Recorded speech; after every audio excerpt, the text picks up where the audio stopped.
Hi guys, welcome to Adam McKola TV. I'm Adam. So United's second game of pre-season, first game in China, ended in a 4-1 defeat against Borussia Dortmund.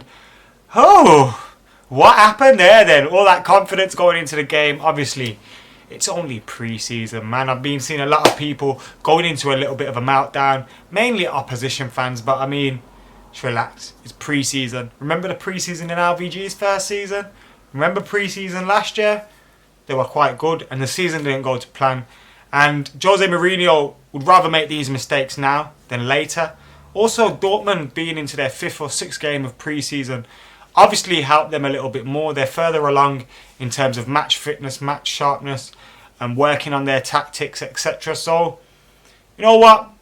Half of me expected a defeat against Dortmund today. I didn't expect it to be so clear, 4-1. That's shocking. But it's only pre-season. Nothing to get too worried about. And I'm still buzzing for the new season. Castro's second goal was magnificent, by the way. I'm not sure the penalty was a penalty.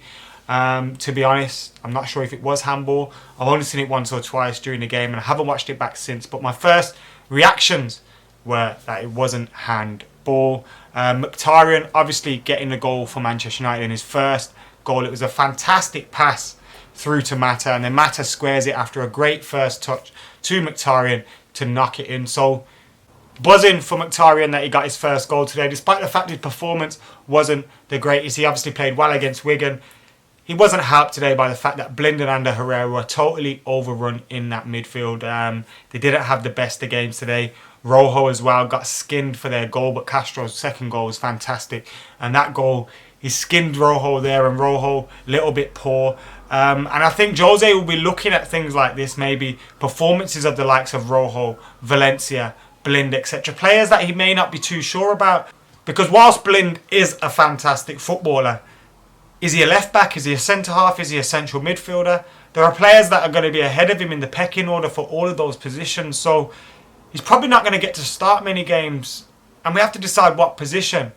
So Jose will get a chance to look at certain players in certain positions and maybe decide their futures based on that. And that's what kind of position we're in at the moment. It's obviously not fair to some of these players because they're playing for match fitness, they're playing for match sharpness, they're playing for a new manager, they're playing in new conditions, different conditions, they're playing with new tactics, and they've got to impress as well, a new manager.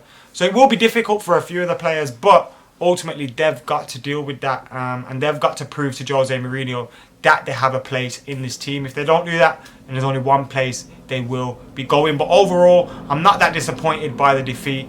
Yes, you always want to win games. Yes, you always want to see United score goals, and you don't want to see United lose. But ultimately, it's not the end of the world. And you know what? We move on now to the game against Manchester City. They've had about as much pre-season action as us, so that should be a little bit more even in terms of match fitness and match sharpness, and it'll be interesting to see what kind of changes Jose Mourinho makes. Does he change up the midfield? Does he try out something different? Obviously we're still missing players that will play in that midfield area, Schneiderlin, Schweinsteiger, Fellaini possibly. So it'll be interesting to see what kind of changes he makes, if he gives anybody else an opportunity to impress. Obviously Rashford did come on as well, and he started. When he came on in that wide position, similar to a position he played for England at the Euros. And it's a position that he may have to get used to with the likes of Zlatan, Rooney and Martial at the club. Watch the game live today for Full Time Devils as well. So if you want, you can go and check that out. I know it's obviously not going to be live because it's gone, but you can watch it back. Really enjoyed doing that. And I'll be back with that on Monday. Sam will be in the studio with a few of the other guys. So yeah, make sure you tune into that. And all this nonsense about blah blah's doing it first, blah blah's doing this, blah blah's doing that. First of all, TFR and many other channels have done it first. So that's bullshit for one. Secondly, even if it is, so what? If you don't want to watch us, don't watch us. It's that simple. The news is on all sorts of channels at the same time every day, but people still watch what they want. Get over it. Get a grip. Stop being so damn childish. How about that?